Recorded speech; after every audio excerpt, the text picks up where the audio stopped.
Next topic है हमारा correlation. Correlation क्या है, इस लेक्चर में हम देखेंगे कि what is correlation, coefficient of correlation, formulas for correlation coefficient, properties of correlation coefficient और इन numerical example of correlation coefficient. What is correlation? Relationship between variable is called correlation. Very simple कि आपके पास कोई variables हैं, उनके दरमियान relationship जो होगा उसको आप कोरिलेशन कह देते हैं। रिलेशनशिप में और मे नॉट बी कैजुअल, के रिलेशनशिप काजुअल भी हो सकता है, नॉन काजुअल भी हो सकता है। काजुअल रिलेशनशिप कौन से हैं कि रिलेशन, इसकी एग्जांपल आप ऐसे ले सकते हैं कि काजुअल रिलेशनशिप से मुराद आप ये लेते हैं जो कोई काज बनता है किसी दूसरे में चेंज लाने की, कि इसकी एग्जांपल आप ऐसे ले सकते हैं कि relationship between calories intake per day and sugar level will be the casual relationship. कि ये आपके पास कैजुअल रिलेशनशिप होगा कि जितनी आप कैलोरीज लेंगे उस हिसाब से आपका शुगर लेवल जो है वो कम या ज़्यादा होने के चांसेस हैं। कि दोनों वेरिएबल कि कैलोरीज इनटेक और शुगर लेवल जो है ये आपस में रिलेशनशिप है, इनका रिलेशनशिप जो है कैजुअल है, क्योंकि आपको पता है कि जब आप ज़्यादा कैलोरीज लेते हैं तो शुगर लेवल जो है आपका इंक्रीज हो जाता है, कम कैलोरीज लेंगे तो शुगर लेवल जो है आपका कम हो जाता है। कि काज एंड इफेक्ट का रिलेशनशिप इनका बनता है। और बाज़ औक़ात कोई दो वेरिएबल इस तरह के आ जाते हैं जिनका आपस में कोई ताल्लुक़ नहीं होता, लेकिन फिर भी कोरिलेशन जो है उनमें के निकल आती है, वो नॉन काज़ल रिलेशनशिप कहलाएंगे। वो आमतौर पे हम वो उसमें कोरिलेशन जो होगी निकल तो आएगी लेकिन वो मीनिंगलेस होगी। तो उस तरह की एग्जांपल कैसे हो सकते हैं कि भाई नॉन काज़ल रिलेशनशिप क्या हो सकते हैं कि फ़र्ज़ करें हम कहते हैं कि number of benches in the class, कि क्लास में कितने बेंच पड़े हुए हैं, हर क्लास में किसी में 5 है, किसी में 10 हैं, किसी में 20 हैं। और number of crow on the tree, कि ये भी एक वेरिएबल है कि हर दरख्त पे कितने कौवे बैठे हैं और हर क्लास में कितने बेंचेस पड़े हुए हैं। अब इनके दरमियान अगर आप कोरिलेशन निकालने बैठें तो हो सकता है ये भी कोरिलेशन निकल आए। न्यूमेरिकली जो कोरिलेशन जो है इनके दरमियान भी निकल सकती है, हाई भी हो सकती है, दरमियानी भी हो सकती है, कम भी हो सकती है, लेकिन इनका आपस में कोई रिलेशनशिप जो है काज एंड इफेक्ट का रिलेशनशिप नहीं है, कि एक चीज़ दूसरे को पे असरअंदाज नहीं हो रही, कि ना बेंच कौवों पे असरअंदाज होते हैं ना कौवे बेंचों पे असरअंदाज होते हैं। ये रिलेशनशिप जो होगा नॉन काजुअल रिलेशनशिप होगा। तो कोरिलेशन ने रिलेशनशिप जो है चाहे वो काजुअल है चाहे नॉन काजुअल है, कि रिलेशनशिप को आप कोरिलेशन कह देते हैं। कि वेरिएबल्स की रिलेशनशिप को काजुअल या नॉन काजुअल हो उनको आप कोरिलेशन कह देंगे। कि सिंपली भी आप लिख सकते हैं कि relationship between variable is called correlation.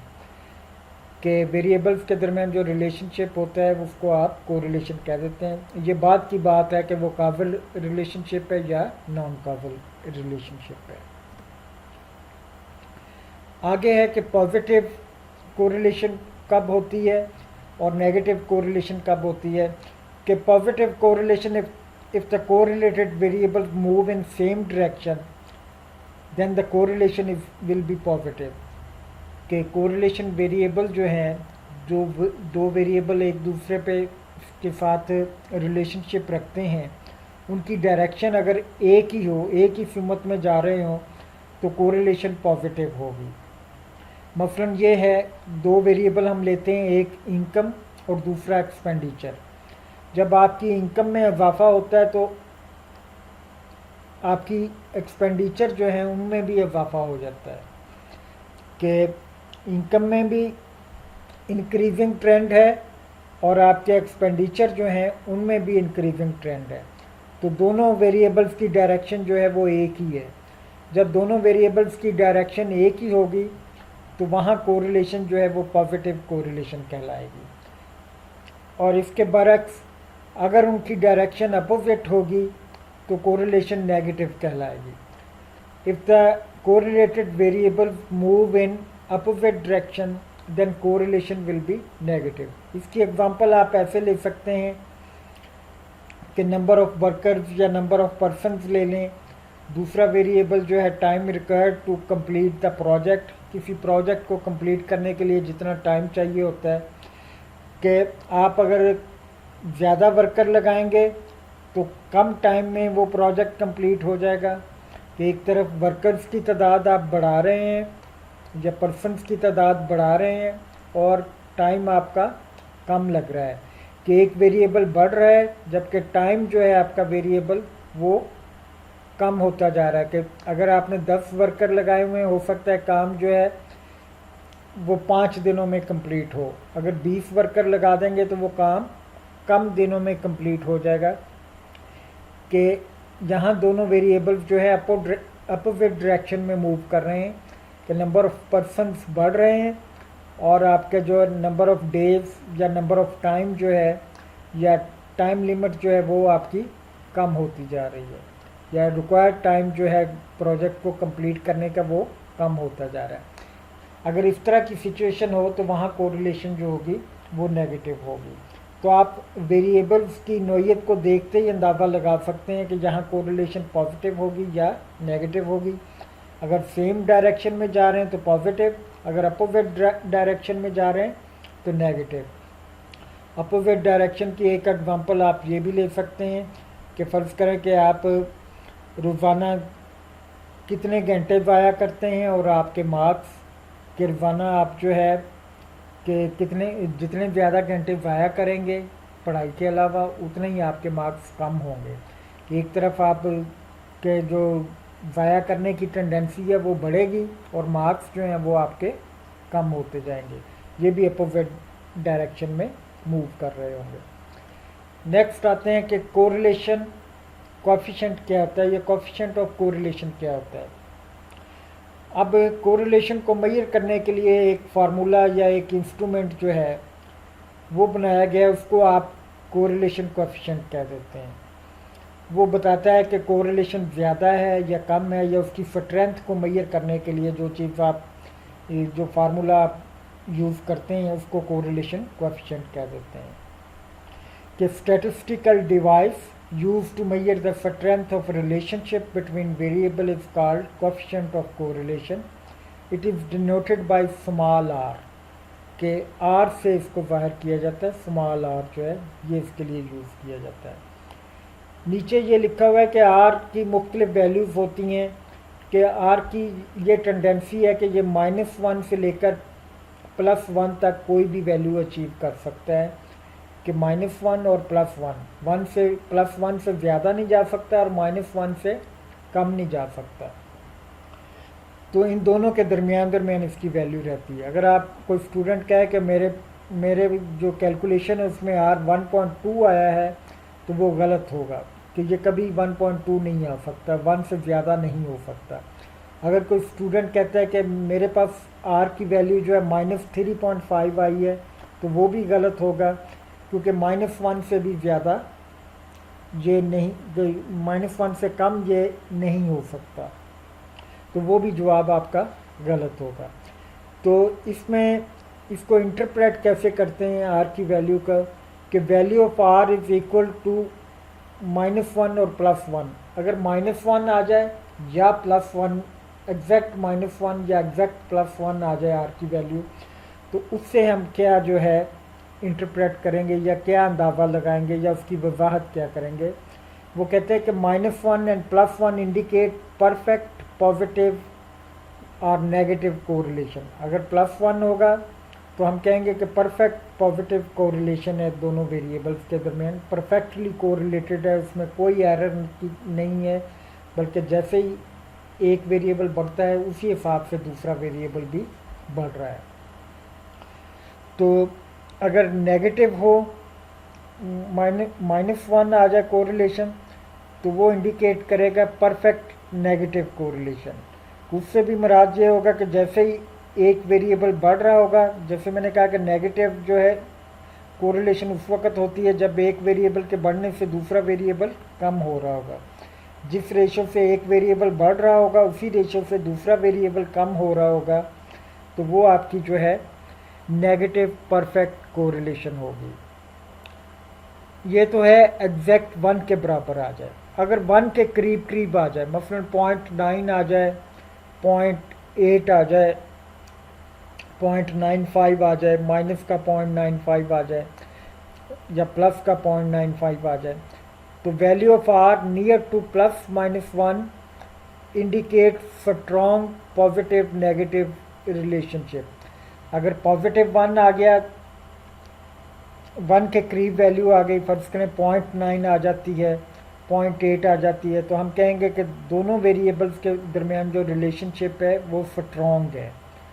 अगर वो नेगेटिव की 0.9 या माइनस का 0.9 और 0.8 आ जाता है, तब भी हम कहेंगे कि there is a strong relationship between X and Y variable, या आपके कोरिलेटेड वेरिएबल्स के दरमियान जो रिलेशनशिप है वो काफ़ी स्ट्रॉन्ग है कि एक दूसरे पे ज़्यादा असरअंदाज हो रहे हैं।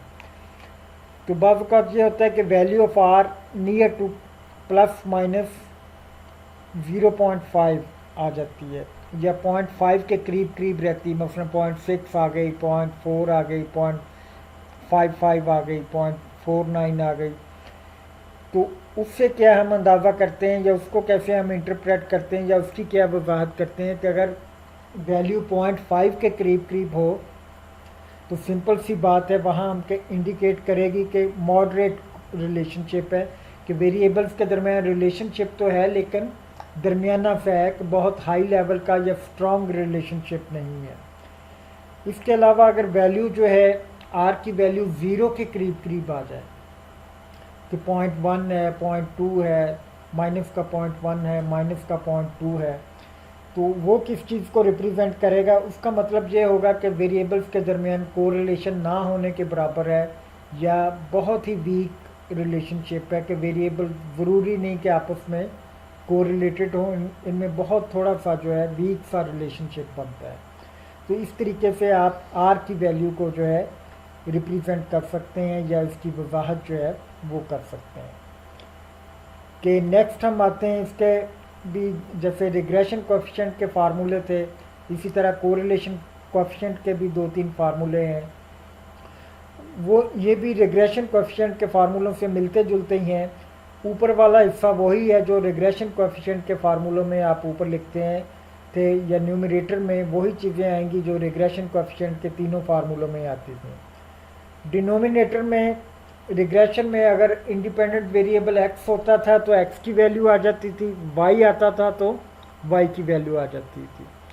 लेकिन कोरिलेशन में क्या होगा कि कोरिलेशन में दोनों वेरिएबल्स आएंगे, आपके x भी आ जाएगा और y वेरिएबल भी आ जाएगा। तो दोनों को आपने मल्टीप्लाई करने के बाद उनका स्क्वायर रूट ले लेना है। ये फार्मूले में चेंज होगी कि ऊपर वाला हिस्सा रिग्रेशन कोएफिशिएंट वाला ही होगा, लेकिन नीचे वाले हिस्से में क्या होगा कि x वेरिएबल भी आ जाएगा, y वेरिएबल भी आ जाएगा, और दोनों वेरिएबल्स को आपने इसी तरह से ये फार्मूला मुकम्मल करके दोनों हिस्सों को आपने मल्टीप्लाई करना है। करने के बाद इनका स्क्वायर रूट लेना है, फिर ऊपर वाले हिस्से पे इन्हें डिवाइड कर देना है, तो आपका r की वैल्यू आ जाएगी। याद रहे कि r की वैल्यू जो है -1 और +1 के दरमियान रहनी चाहिए, 1 से ज़्यादा या -1 से कम नहीं होनी चाहिए। तीसरा फार्मूला ये है, इसमें भी ऊपर वाला हिस्सा वही है, नीचे जो है आपके पास x का हिस्सा और y ये दोनों वेरिएबल आएंगे। जबकि रिग्रेशन में क्या होता था कि अगर y ऑन x निकालते थे तो नीचे x आ जाता था, अगर x ऑन y निकालते थे तो नीचे y आ जाता था। इतना हिस्सा जो है रिग्रेशन बनती थी। तो ये कोरिलेशन के फार्मूले हैं। नेक्स्ट जो है कोरिलेशन कोएफिशिएंट की कुछ प्रॉपर्टीज़ भी होती हैं, कि वो प्रॉपर्टीज़ क्या हैं इसकी, जो कॉमनली आपको ऑब्जेक्टिव में पूछ ली जाती हैं या मल्टीपल चॉइसेस में पूछ ली जाती हैं, बाज़ का वैसे भी शॉर्ट आंसर्स में भी पूछ ली जाती हैं, कि correlation coefficient always lies between -1 and +1। ये आपको पहले बता दिया मैंने कि ये इसकी वैल्यू मैक्सिमम 1 तक जा सकती है, मिनिमम -1 तक जा सकती है, इससे कम नहीं हो सकती -1 से, और +1 से ज़्यादा नहीं हो सकती। दूसरा वो कहता है कि it is symmetrical about x and y। Correlation coefficient जो है बी एक्स ऑन वाई निकाल लें या बी वाई ऑन एक्स निकाल लें, दोनों में जवाब एक ही आएगा, एक ही चीज़ होगी, दोनों का फार्मूला एक ही होगा। जबकि आपने नोट किया होगा रिग्रेशन में ऐसे नहीं होता। रिग्रेशन में बी एक्स वाई और था और बी वाई एक्स जो है उसका फार्मूला और है। तो कोरिलेशन की दूसरी प्रॉपर्टी ये है कि ये आर एक्स वाई भी वही है, आर वाई एक्स भी वही है, सिमेट्रिकल है कि वाई इधर कर दी जाए एक्स उधर कर दिया जाए, फ़र्क कोई नहीं पड़ता। थर्ड क्या था कि it is the geometric mean of two regression coefficient, के कोरिलेशन कोएफिशिएंट जो है, अगर आप दो रिग्रेशन कोएफिशिएंट ले लेते हैं जो कि लास्ट लेक्चर में या पिछले लेक्चर में आपने नोट किया था कि बी वाई ऑन एक्स और बी एक्स ऑन वाई ले लेते हैं, उनकी ज्योमेट्रिक मीन ले लेते हैं। ज्योमेट्रिक मीन क्या होती है कि दोनों को ज़रब दे के उनका स्क्वायर रूट ले लें, तो वो कोरिलेशन कोएफिशिएंट बन जाता है। अगर आपके पास बी वाई ऑन एक्स भी है और उसी क्वेश्चन का बी एक्स ऑन वाई भी है, दोनों को आप मल्टीप्लाई कर दें, उनका स्क्वायर रूट ले लें, तो वो कोरिलेशन कोएफिशिएंट के बराबर आ जाती है। ये थर्ड प्रॉपर्टी है इसकी। फोर्थ प्रॉपर्टी ये है कि it is independent of origin and scale, कि आर एक्स वाई निकाल लें या आर यू वी निकाल लें, तो ये दोनों आपस में बराबर होते हैं। आर एक्स वाई से मुराद ये है कि फ़र्ज़ करें कि एक्स वेरिएबल की वैल्यू आपने 100, 200, 300, 400, 500 लिखी हुई हैं, और वाई की वैल्यू भी इसी तरह आपने 500, 1000, 1500, 2000 लिखी हुई हैं। इनको आप शॉर्ट कर लेते हैं या शॉर्टकट मेथड में जैसे निकालते होते थे मीन, इनमें से कोई चीज़ माइनस कर देते हैं, तो कांस्टेंट क्वांटिटी पे डिवाइड कर देते हैं या माइनस कर देते हैं या प्लस कर देते हैं, तो आपके कोरिलेशन कोएफिशिएंट पे कोई फ़र्क नहीं पड़ेगा। मसलन ये है कि आप x की वैल्यू अगर आपने 100, 200, 300, 400, 500 लिखी हुई है, इसकी जगह आप 100 पे अगर डिवाइड करके उसे 1, 2, 3, 4, 5 भी लिखते हैं, और y की वैल्यू जो है जो आपने लिखी हुई है 500, 1000, 1500, इसको भी शार्ट कर दें आप इसी तरह से कि 500 पे डिवाइड करके लिखते हैं, तो कोरिलेशन पे कोई फ़र्क नहीं पड़ेगा, आर एक्स वाई भी वही होगा और आर यू भी वही होगा। ये हम जब न्यूमेरिकल एग्जांपल करेंगे तो उसमें भी आपको थोड़ा सा आइडिया दे दूंगा कि ये R X Y U V के बराबर कैसे आ जाता है। नेक्स्ट है न्यूमेरिकल एग्जांपल है कि ये हमें के दो वेरिएबल दिए हुए हैं, एक एक्स वेरिएबल है, एक वाई वेरिएबल है, तो हमें कहा जाता है कि इनके दरमियान रिलेशनशिप देखें कि स्ट्रॉन्ग है या वीक है या दरमियाना सा है, कैसा रिलेशनशिप है।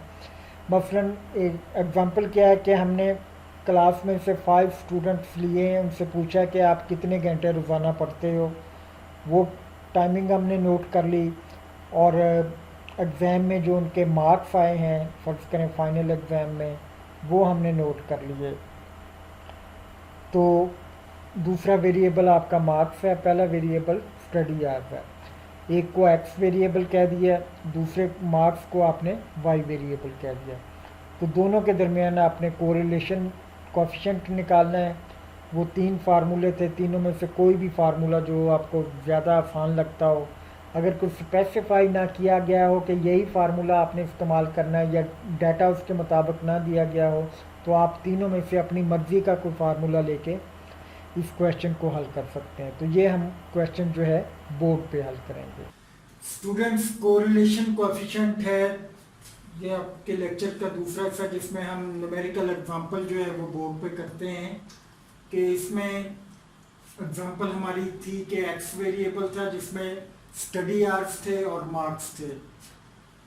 एक्स वेरिएबल स्टडी आवर्स को शो करता था, वाई मार्क्स को शो करता था। इन दोनों वेरिएबल्स के दरमियान हमने कोरिलेशन कोएफिशिएंट जो है वो निकालना था। देखना ये था कि रिलेशनशिप इन दोनों वेरिएबल्स के दरमियान किस तरह का है। ये देखने के लिए सबसे पहले हम इनका मीन निकालते हैं, एक्स बार और Y bar. Sorry, X variable का मीन और वाई वेरिएबल का mean, summation X over N, summation Y over N.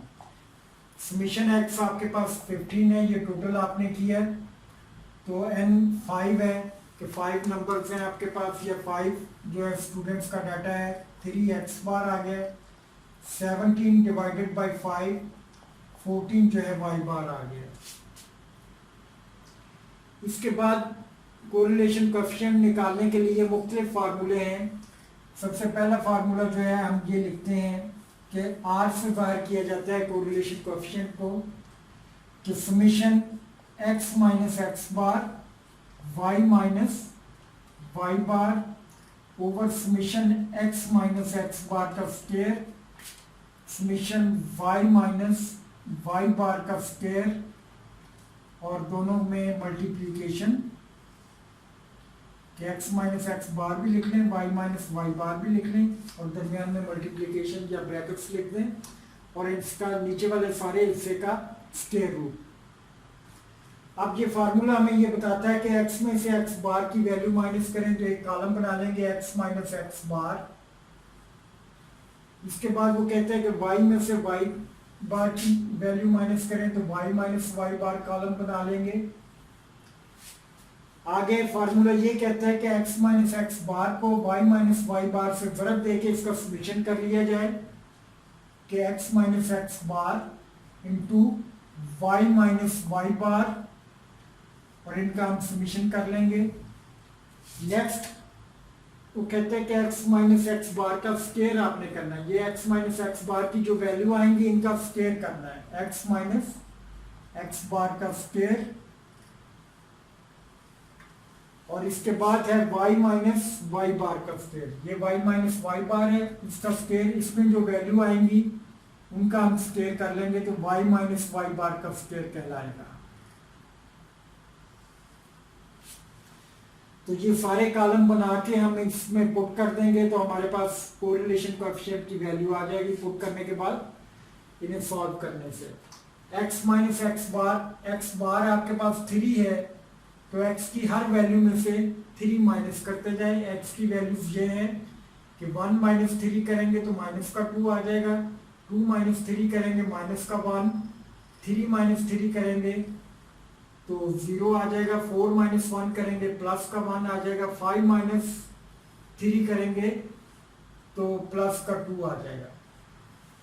ये दोनों वैल्यू प्लस की ये माइनस की आपस में कट जाएंगी, और समीशन x माइनस एक्स बार 0 होता है, ये हमेशा 0 आता है कि कोई भी x की वैल्यू है उनमें से मीन माइनस करके टोटल किया जाए तो हमेशा 0 आएगा। इसी तरह y की वैल्यू कभी मीन माइनस करके टोटल करेंगे तो ये भी 0 आएगा। लेकिन इसकी जरूरत क्यों पड़ती है हमें? जरूरत इसलिए पड़ती है कि x की हर वैल्यू को y माइनस वाई बार की हर वैल्यू से ज़रब देके हमें तीसरे कॉलम में लाना है। अब y माइनस वाई बार करें, y बार आपके पास है 14, तो y की हर वैल्यू में से 14 माइनस करना है आपने। 10 माइनस 14 करेंगे तो माइनस का 4, 12 माइनस 14 करेंगे तो माइनस का 2, 15 माइनस 14 करें तो प्लस का 1, 16 माइनस 14 मीन जो है करेंगे तो प्लस का 2, 17 माइनस 14 करेंगे तो 3 आ जाएगा। ये प्लस के 6 हैं, वो माइनस के 6 हैं, आंसर इसका भी 0 आएगा। लेकिन हमें चाहिए x minus x bar multiplied by y minus y bar और उसका टोटल। ये तीसरे कॉलम में हमारे पास वो टोटल आएगा कि x माइनस एक्स बार ये है, y माइनस वाई बार ये है। इन दोनों वैल्यूज को ज़रब देंगे तो 8 आ जाएगा।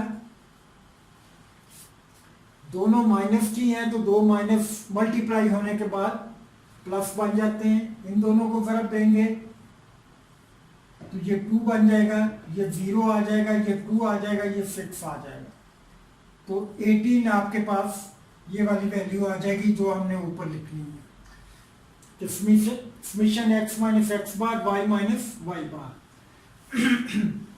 नेक्स्ट हमने निकालना है x माइनस एक्स बार का स्क्वायर।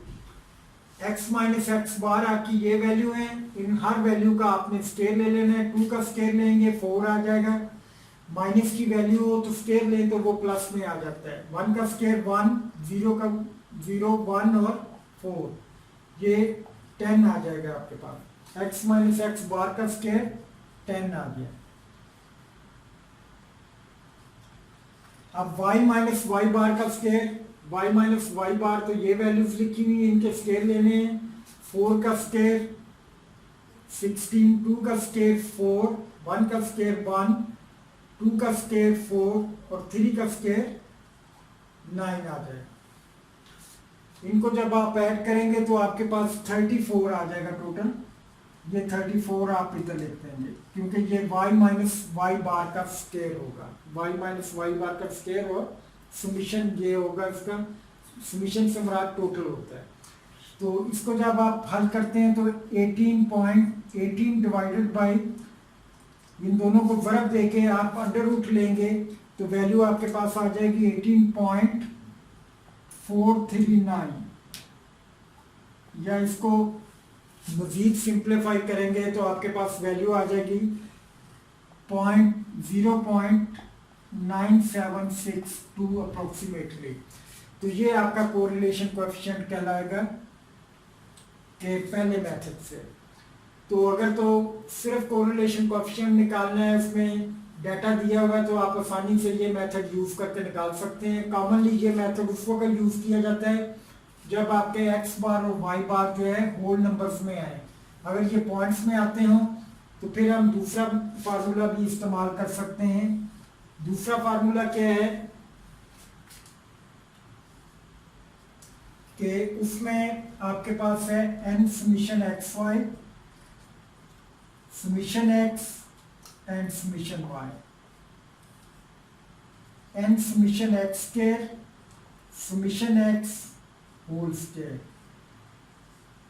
इसी तरह n summation y square, summation y whole square.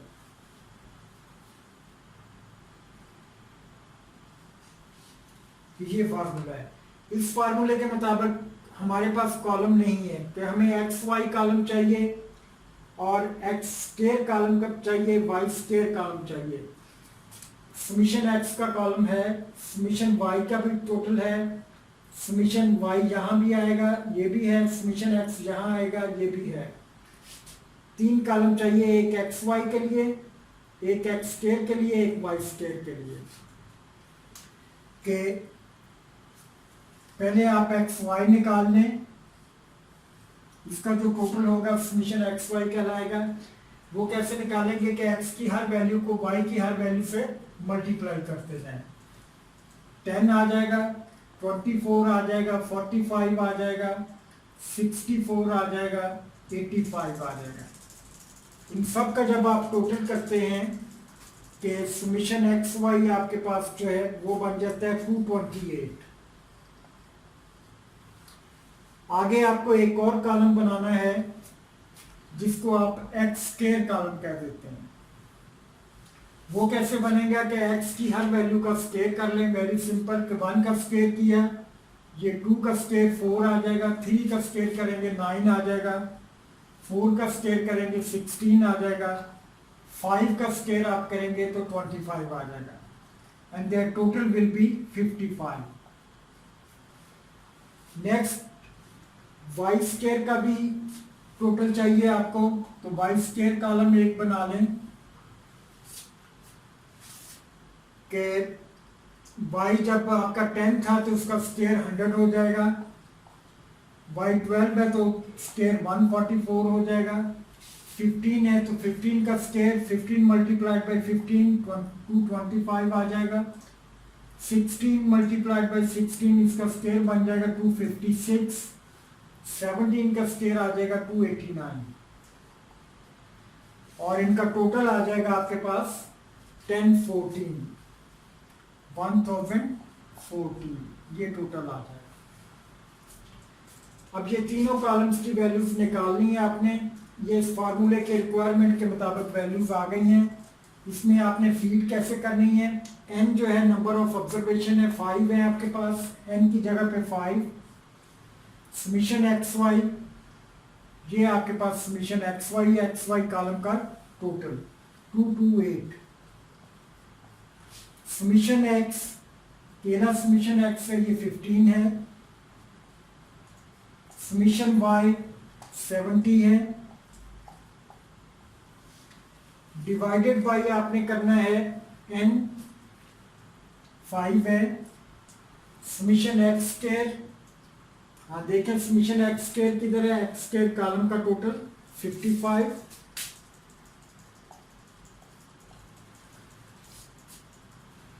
ये है समीशन एक्स लिख के उसके बाहर स्क्वायर डालना है, समीशन एक्स 15 है। ये गौर से देखने वाली चीज है कि ये समीशन एक्स स्क्वायर है, इसमें ब्रैकेट नहीं है, ये एक्स की हर वैल्यू का स्क्वायर करने के बाद टोटल किया गया है, ये समीशन एक्स स्क्वायर कहलाएगा। लेकिन ये जो है ब्रैकेट के बाहर स्क्वायर है, अंदर समीशन एक्स है, समीशन एक्स की वैल्यू लिख के आपने उसका स्क्वायर करना है। इसी तरह वाई के लिए 5, समीशन वाई स्क्वायर जो है वो क्या होगा कि हर वाई की वैल्यू का स्क्वायर लेने के बाद टोटल 10 14 और माइनस समीशन वाई लिखने के बाद ब्रैकेट के बाहर स्क्वायर 70 का स्क्वायर और ये स्क्वायर रूट आ जाएगा। इसको जब आप हल करते हैं इसको पार्ट को, तो इसमें आपके पास जो वैल्यू आती हैं कि ये 1140 आ जाएगी, माइनस आपके पास आएगा 1050 और नीचे जो वैल्यू आएंगी वो 275 माइनस 225 और इसी तरह से नेक्स्ट वैल्यू आपके पास आएगी के 5070 माइनस 4900 और इसको जब आप कंप्लीट करते हैं तो ये आ जाएगा 90/8500 का अंडर रूट और इसको जब आप सॉल्व करेंगे तो ये आ जाएगा 0.9762। तो तकरीबन ये भी वही जवाब आ जाएगा जो आपका पहले जवाब आया था। तो इस तरीके से आप इस सेकंड फार्मूले से भी कोरिलेशन कोएफिशिएंट निकाल सकते हैं। अब हम देखते हैं थर्ड फार्मूला। अगर सेकंड आप कर सकते हैं तो थर्ड इससे भी आसान है। इसमें भी ये 3 कॉलम बनाने पड़ते हैं, पहले फार्मूले के लिए आपको ये कॉलम बनाने पड़ते हैं। तो थर्ड फार्मूले में क्या है कि ये n जो है इधर जाके डिवाइड हो जाता है, यहाँ समीशन एक्स वाई रह जाता है, n x bar y bar बन जाता है और नीचे जो है n summation x square minus n x bar square, इसी तरह से n summation Y square minus n y bar square आ जाता है और इसका स्क्वायर रूट आ जाता है। इसको जब आप हल करने जाते हैं तो ये समीशन एक्स वाई है आपके पास, समीशन एक्स वाई 228 है, वैल्यूज लिख लें। n जो है आपके पास 5 है, x बार 3 है, y बार 14 है, ये पहले आपने निकाले हुए हैं। n जो है आपके पास 5 है, समीशन एक्स स्क्वायर जो है 55 है माइनस n कितना है, इधर n नहीं आएगा इधर n आएगा, ये आपने तीसरे फार्मूले में यहाँ n नहीं लगाना, तो ये n आ जाएगा आपके पास n5, x बार का स्क्वायर कितना है 3 का स्क्वायर 9 आ जाएगा, या इस तरह भी लिख लें कि नेक्स्ट स्टेप में ये कर लें 3 का स्क्वायर।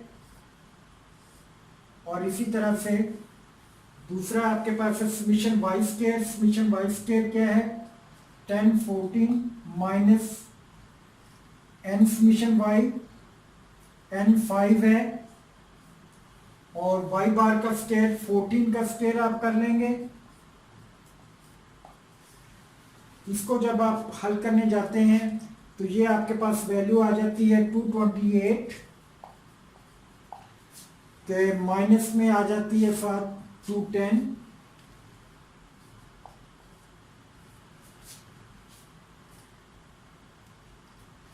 और नीचे आ जाता है ये 10 और 34 और अंडर द रूट। तो जब इसको आप मजीद सिंप्लीफाई करते हैं तो 18/18.439 जो है ये आपके पास वैल्यू आ जाती है। और इसको जब और हल करेंगे तो ये 0.9762 आपके पास वैल्यू आ जाएगी। तो आप 3 फार्मूले यूज करके कोरिलेशन कोएफिशिएंट निकाल सकते हैं। जौन सा फार्मूला आपको सिंपल लगे या आसान लगे उससे आप कोरिलेशन निकालें।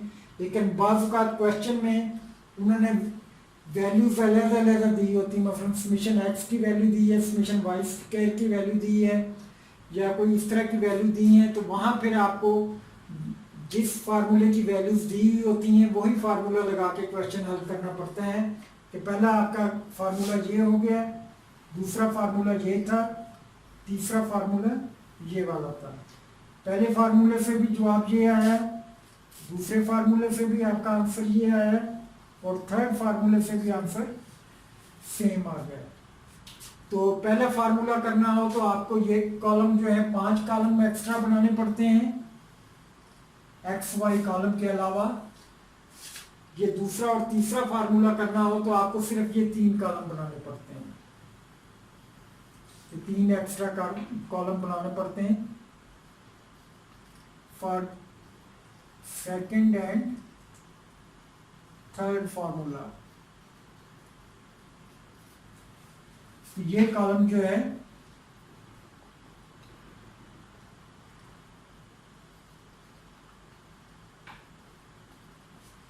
फर्स्ट फार्मूला के लिए आपको बनाने पड़ते हैं। और एक चीज और देखें कि अगर ये इतना हिस्सा आप ले लेते हैं और इसमें अंडर रूट खत्म कर देते हैं फर्ज करें, तो ये चीज क्या बन जाती है, ये आपका वही रिग्रेशन कोएफिशिएंट है। कोरिलेशन कोएफिशिएंट और रिग्रेशन कोएफिशिएंट में ऊपर वाला जो बी वाई और एक्स निकाला था आपने, ऊपर वाला हिस्सा वही रहता है, summation x minus x bar y minus y बार। नीचे कोरिलेशन में दोनों चीजें आ जाती हैं कि एक्स माइनस एक्स बार भी आ जाता है, वाई माइनस वाई बार भी आ जाता है। दोनों का स्केल लेके हम अंडर रूट ले लेते हैं। रिग्रेशन में हम अंडर रूट नहीं लेते, जौन सा इंडिपेंडेंट वेरिएबल होता है वो नीचे ले लेते हैं। मसलन एक्स आपका इंडिपेंडेंट वेरिएबल है तो एक्स माइनस एक्स बार का स्केल हम नीचे ले लेते हैं। इसी तरह ये फार्मूला भी कोरिलेशन में चेंज हो, रिग्रेशन में चेंज हो सकता है अगर ये इतना हिस्सा हम ले लें इसका और अंडर रूट इसके ना डालें। इसमें अंडर रूट भी है नीचे ये वाला में, कि ये अंडर रूट ना डालें और ये हिस्सा ले लें तो ये रिग्रेशन कोएफिशिएंट बन सकता है। इस तरह से कोरिलेशन कोएफिशिएंट निकालने का फार्मूला जो है वो हमारे पास बन गया है। तो हमने न्यूमेरिकली एग्जांपल जो है इसकी कर ली है। तो हमें कोरिलेशन की वैल्यू जो है 9762 क्या रिप्रेजेंट करती है कि जैसे मैंने आपको बताया था कि अगर वैल्यू 1 के करीब हो तो इसका मतलब क्या होता है कि कोरिलेशन जो है कि वेरिएबल्स के दरमियान रिलेशनशिप स्ट्रॉन्ग है। तो इसका मतलब स्टडी आवर्स और मार्क्स के दरमियान जो रिलेशनशिप है वो काफ़ी स्ट्रॉन्ग है कि जितना आप पढ़ोगे उसी हिसाब से आपके नंबर जो हैं वो आएंगे। Thank you.